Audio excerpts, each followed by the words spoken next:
Thank you.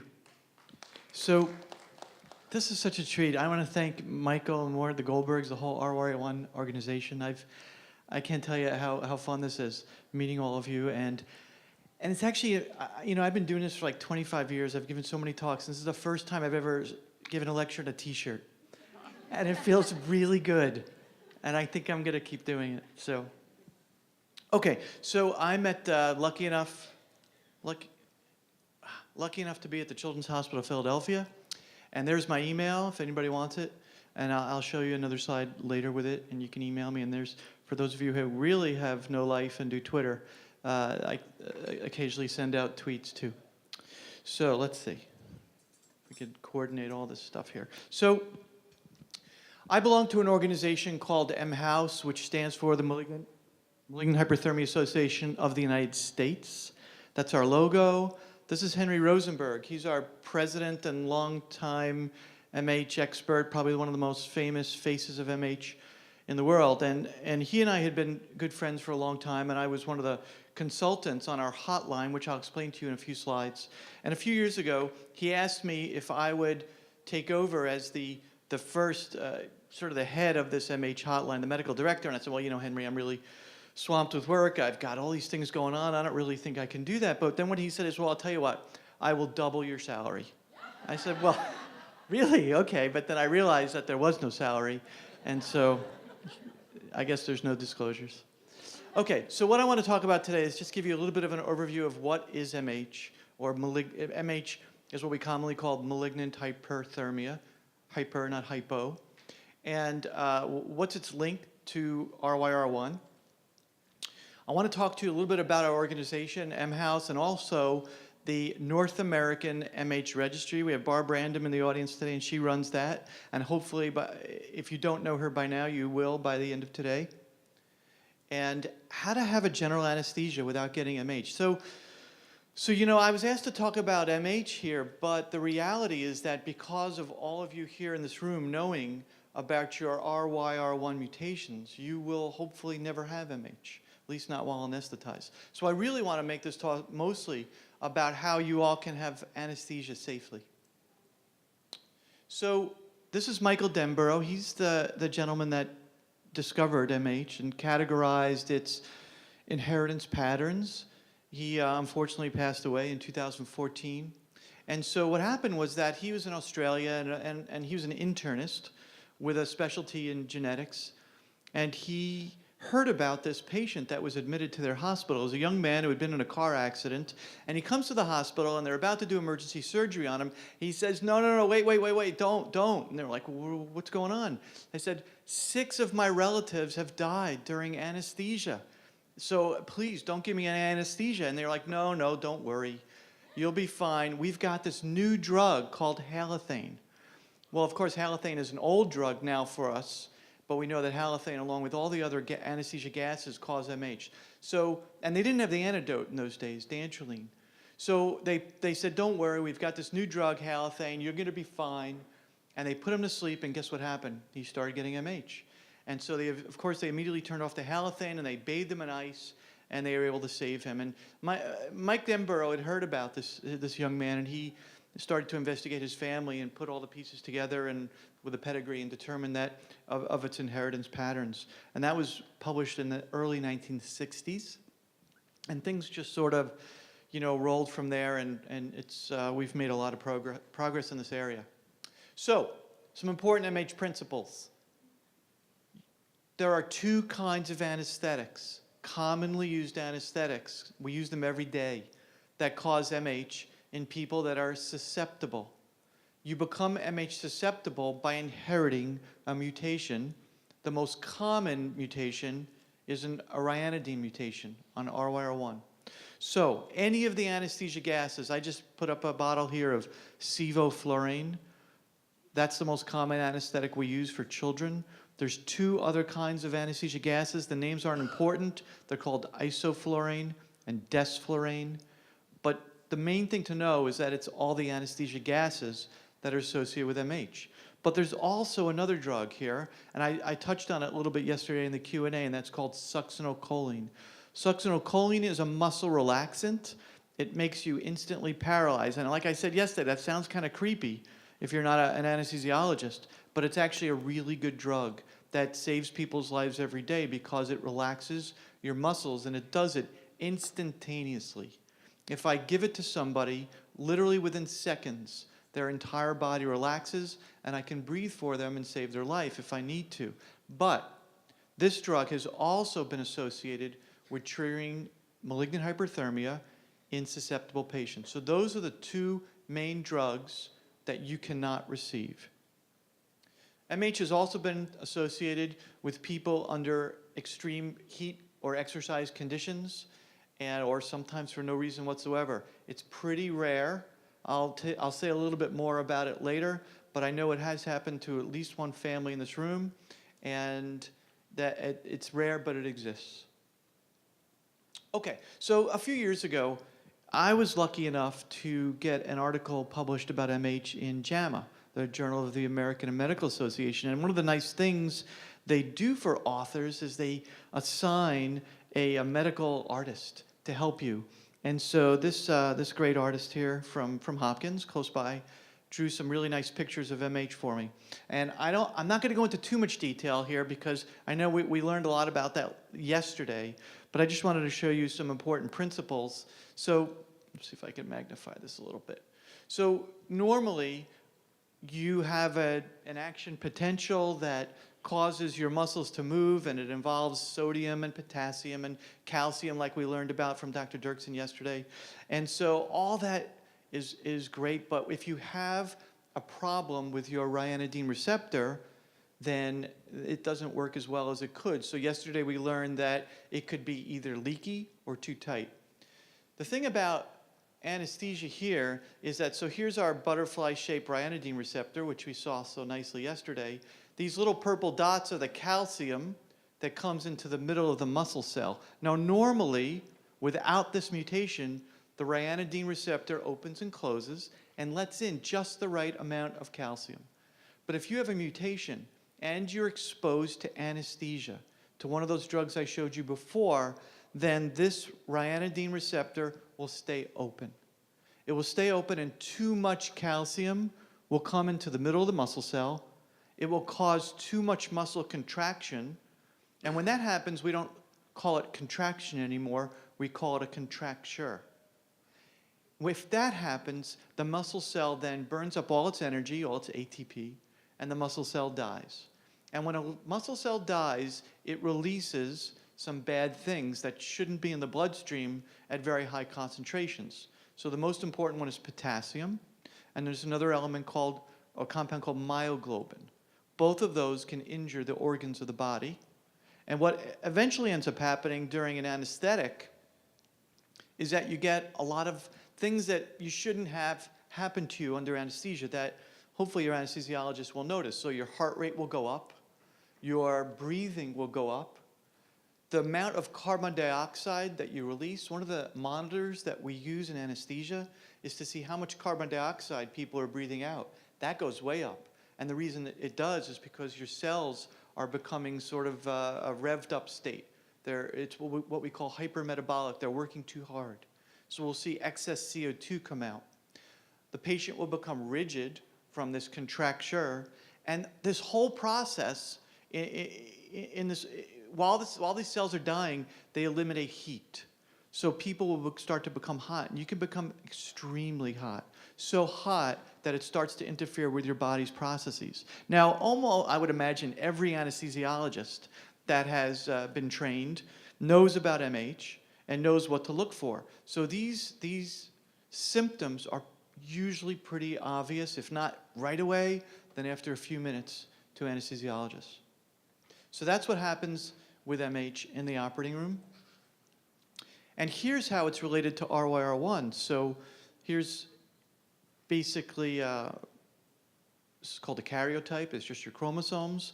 As we all know by now, the ryanodine receptor is encoded for on chromosome 19. Okay? So if you have any disease like the RYR-1 myopathies that also occur from a mutation on chromosome 19, then chances are you will be MH susceptible. So this is a schematic that Dr. Rosenberg likes to show in his presentations. And essentially what this shows, and I don't want to get too complicated here, but these are all the places in the gene that represent these spots on the ryanodine receptor where you could have mutations. Some of those mutations are related to central core or other ryanodine receptor myopathies, and others are related to MH susceptibility. It's really hard to separate them. So they're so close together that patients with central core and other ryanodine receptor myopathies are also susceptible to MH. Now, it's not absolute. It's not 100%. It doesn't mean because you have a ryanodine receptor myopathy that you're definitely susceptible to MH, but it's so much higher than the general population that we consider you for safety to be susceptible. The flip side of that, of course, is that you could be MH susceptible without having a myopathy. And it's really hard to know the percent of patients that are either, because not everybody's symptomatic. Some people's symptoms don't start till later in life. The majority of patients that we hear about who develop MH are not symptomatic. They're not.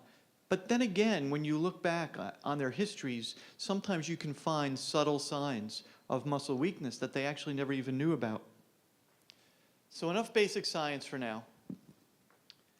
This is our main organizations, and I hope, is there anybody here that doesn't know about MHouse? Oh, excellent, just a few. Okay, so MHouse, and that's their website, is, again, Malignant Hyperthermia Association of the United States. It was formed in the early 80s. It was a patient advocacy group. It was actually formed as an offshoot of a company called Norwich Eaton, which is a drug company that made this antidote called dantrolene. And then we also have a registry called the North American MH Registry, and that's their website there, that Barb Brandom keeps track on people who have had MH, and she follows them along, and this is how we do research on it, by examining exactly what happened to you. So if you've had MH, and you're not in the registry, please see Barb. Barb, can you, where are you? Can you raise your hand? There you are. Thank you, Barb. See Barb if you're not in the registry, and if you've had MH, please. Okay, so our website is just a wonderful wealth of information. I'm not going to go into it all today, but this would be a typical page, a screenshot that I took for healthcare providers. So if you're a physician, or actually anybody for that matter, you could go and find out all kinds of information about how to treat your patients here. If you think you've got a patient that's having a reaction right there's a number to call.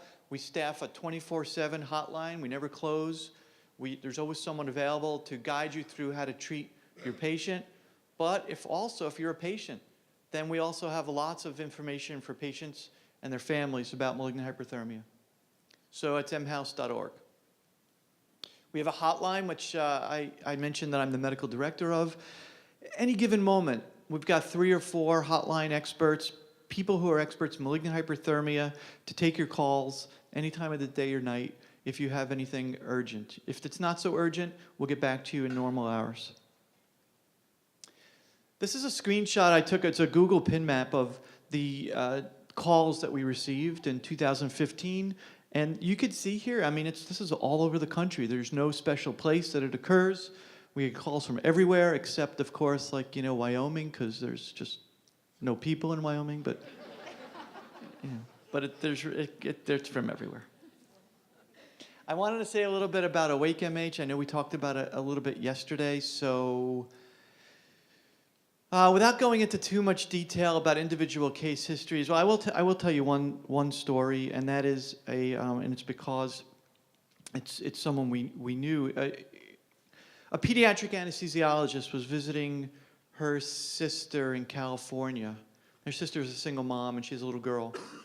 And they were at the beach, and the little girl had a cold or a viral syndrome of some sort, and she developed a fever, and they took her home, and they took her temperature, and it was really high. It was like 106 or something. It was way too high. So the aunt, the pediatric anesthesiologist, got very alarmed. They took her to the emergency room, and they treated her, and she did okay. But she said to her sister, something's not right. She doesn't look right, and her temperature's too high. You really should get this checked out.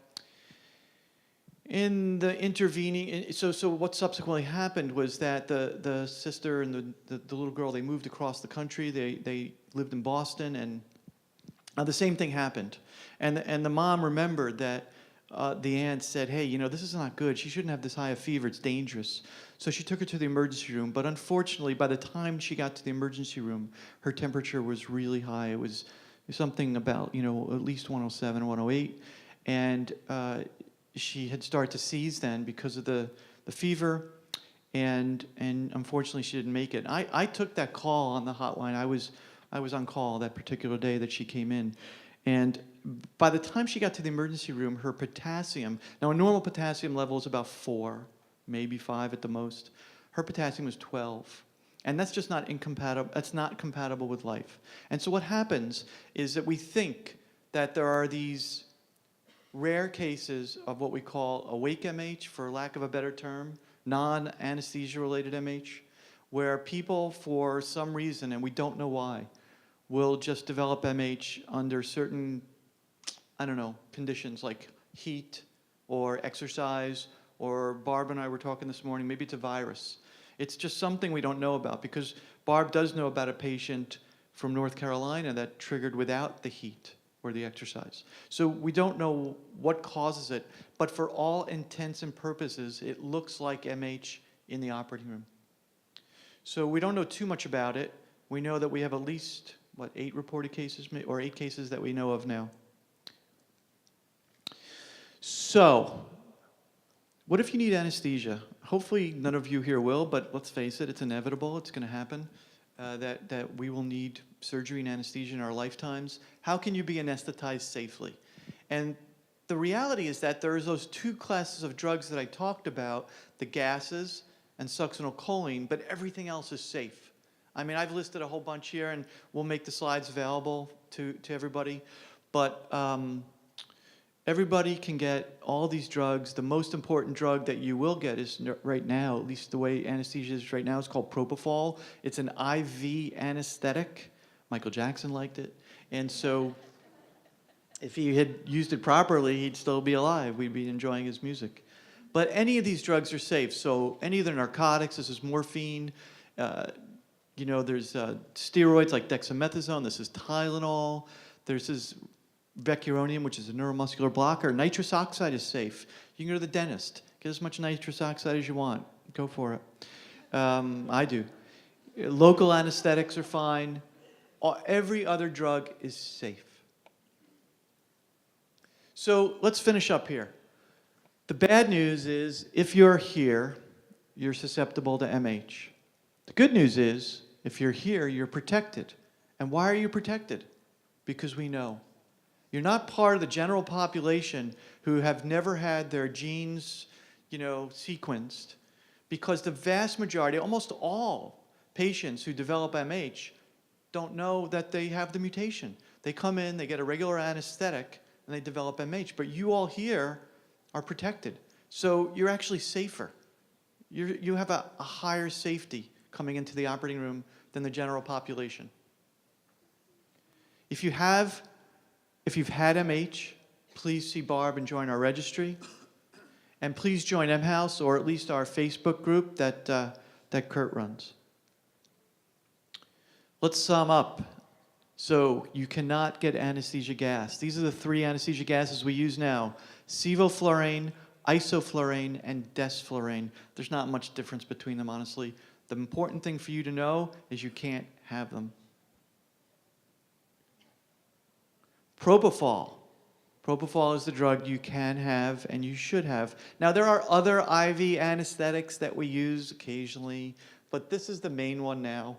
There's really not much else that we would give to someone who is MH susceptible or who has an RYR-1 myopathy. When they come in, they get propofol, you give it by the vein, and it keeps you asleep. And when the operation's over, we stop it, and you wake up. It's as simple as that. And some people actually feel pretty good after propofol. You cannot have succinylcholine. Now, yesterday I explained to you a little bit about how important succinylcholine is in saving people's lives. And that's true, but there are some substitutes. They're not great, but they're pretty good, and that's what we would use. There's two main substitutes. One's called vecuronium, and the other one's called rocuronium. The names really aren't that important. Your anesthesiologist or nurse anesthetist, wherever you go, will know about these. One of the biggest drawbacks about them is that, succinylcholine worked immediately, and then it went away in 5 minutes. It would dissolve out of your body. And one of the biggest problems with these drugs is that they didn't work immediately, and in order to get them to work immediately, they would last forever, like hours sometimes. But there's a new drug that just came out this year called Bridion. That's the trade name. The generic is called Sugamadex. But the really cool thing now is that you can give very large amounts of either one of these neuromuscular blockers or muscle relaxants to anybody, and you could rescue them. In other words, reverse it very quickly with this new drug. This was just approved this year. So again, there's lots of drugs that you can receive. There's nothing to be scared of about getting anesthesia. In fact, it's safer for you guys out there. Propofol is the mainstay. And to sum up, you should wear a medical alert bracelet, what we talked about yesterday. We're going to shame you all into getting one, right? It's really a good idea because, God forbid, you need emergency surgery. The anesthesiologist or whoever, the emergency room doctors, need to know not to give you succinylcholine or the anesthesia gases. And then they can, if you have a medical alert bracelet on, they can call Medical Alert Foundation and get your medical records pretty quickly. Like say you're in some, Wyoming. Okay, you do not need dantrolene before surgery. We used to think that people who are MH susceptible should get it preventatively, like prophylactically, that you need dantrolene before. We do not do that anymore. It's not necessary. As long as you don't receive those triggering agents, you are most likely safe. You do not need a biopsy before surgery. I can't tell you how many cases we hear about in our office where you'll go for surgery, or a patient will go for surgery and say, I'm susceptible MH, and the anesthesiologist says, well, did you get a biopsy? It's like, no, but I just know. Well, we're not going to do your surgery because you haven't had a biopsy. It's just their kind of way of copping out and going home, getting on the golf course earlier. So you tell them you do not need a biopsy before surgery. You just consider me MH susceptible and don't give me gas. You don't need to stay longer after the surgery. We used to recommend, because we didn't know a lot about what would happen, but we used to recommend that patients be observed in the hospital for at least 4 hours after your surgery, just to make sure. The reality is that MH doesn't occur after your surgery. It only occurs during it. So now we treat all MH susceptible people, all of you here, should be treated normally. If you have a surgery and you get what we call a non-triggering technique, you get propofol, you can go home just like everybody else. We're going to kick you out. And you can have your surgery in any kind of hospital, even a day surgery, even a doc-in-the-box kind of thing. However, let me give you a caveat. There's very few places that will actually do that. And in fact, even at CHOP, we do not do children who are MH susceptible at what we call our surgery centers out in the community. And the reason, you can, but the reason is it's mainly because it's a hassle. It's a hassle because you have to think about other things. When you're in the surgery center and you're doing lots of ear tubes or tonsils in a day, you just want to go through the motions and get the kids in and out. And you don't want to have to think about, oh my God, this kid's MH susceptible, let me set up the propofol, let me make sure I don't have any gases around. What if something happens, we're an hour away, we don't want to be that far from CHOP. So the reality is that, honestly, there's very few places that will do this, but you can. There's no danger. Every place has propofol, and you can have your surgery done at a surgery center or a plastic surgeon's office or wherever you want to get your cosmetic procedure done. And that's it. There's my email again, and I'm happy to take any questions now or whenever. Thank you for having me.